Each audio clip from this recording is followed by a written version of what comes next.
Welcome to the Know, I'm Ashley. The Xbox One X is coming out in November. It's next month. I hope you got yours pre-ordered. I did. And Microsoft is working hard to make sure people understand exactly what the machine is and what it isn't. While some are wondering if it signals a new generation for the Xbox, others are calling it a half step towards something else. But Microsoft says the new Xbox is neither. In a new interview with What's Good Games, Director of Marketing for Xbox Albert Penello said, "It's its own thing. It's a new thing. That's what I think is cool about it. If you step outside the console, people are faced with choice on literally everything in life. Why is there a 4-cylinder, a 6-cylinder, and an 8-cylinder if you're a car guy? Why are there 2 washing machines? Why are there phones that are at different sizes? Most people figure out what their value is for what they want to spend. It's only consoles that have lived in this very fixed, singular consumer electronics mode. And that's why I don't think it's going to be as confusing for people as the industry is making it out to be."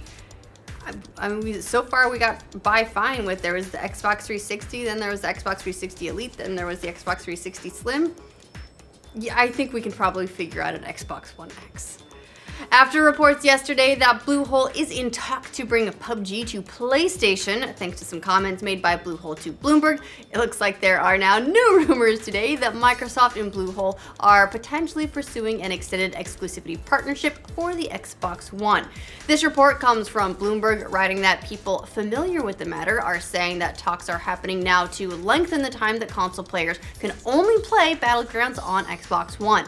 That's a pretty big switch from what was being talked about just yesterday, so the company founder totally dropped that PlayStation thing to Bloomberg, maybe as a negotiation tactic to potentially get more exclusive money out of Microsoft, right? Maybe it would make sense. You go in there and just tease a little bit, and then they come to the table, all of a sudden ready to make a deal. It's possible. The long-awaited Gran Turismo Sport is just a few weeks away, but there's a chance you'll get to try it out before it releases thanks to rumors of an open beta. These rumors, and they are just rumors for now, so take them for what they're worth, come from a listing on UK retailer Tesla, which states that an open beta for the racing simulator will run from October 9th through October 12th. So if they're gonna do it, I hope they tell us soon. According to the listing, racers will have access to a handful of tracks, the campaign mode, daily races, and driving school. There's no word from Sony or Polyphony Digital on whether this is actually the case, at least not yet, but considering these dates are supposedly happening next week, well, we'll probably get word soon. In addition to the news that Stardew Valley is finally hitting the Switch this weekend, that's all I'm gonna be doing. A publisher, Chucklefish, is also making headlines for their next game, which we now know the working title of. We've been referring to it as a while, Spellbound.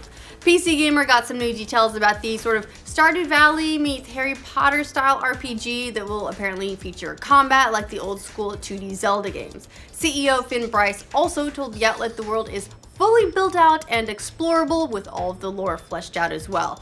And he also revealed that dating won't work the way it does in Stardew Valley, but rather you'll have lots of awkward teen romance moments where you probably screw things up and then regret it, and you spend all your time like in bed at night thinking of all the things that you've done wrong.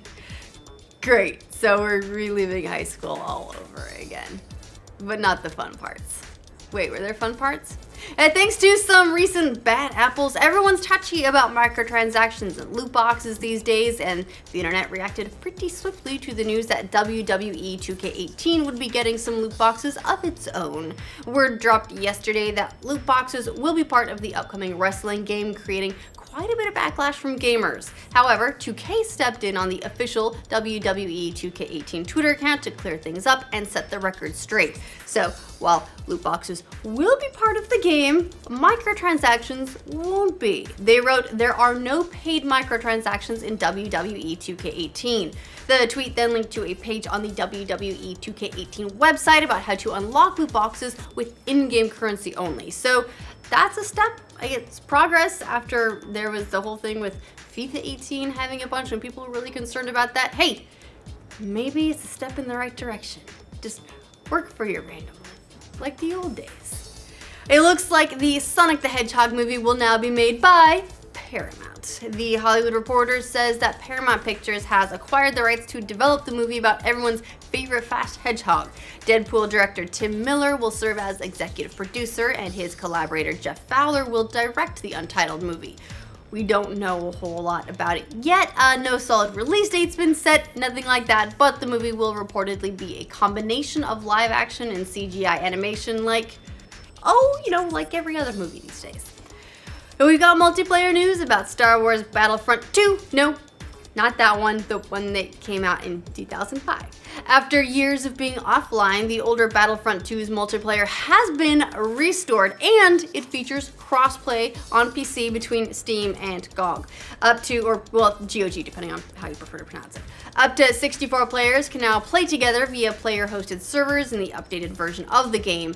In a statement on Steam, Disney said, "Now you can draft your friends to the 501st Legion and join up to 64 other players in a heated online battle for control of the galaxy."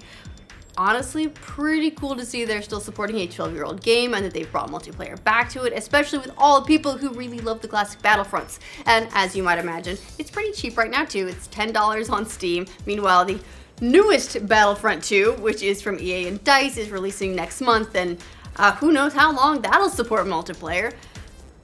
12 years? We'll see. We've got another couple games that will not be announced at BlizzCon, so the list is getting shorter and shorter. Don't expect to hear anything about the Warcraft 3 or Diablo 2 remasters. That's according to Matt Sherman, who is a producer on Blizzard's classic games team, which released StarCraft Remastered back in August.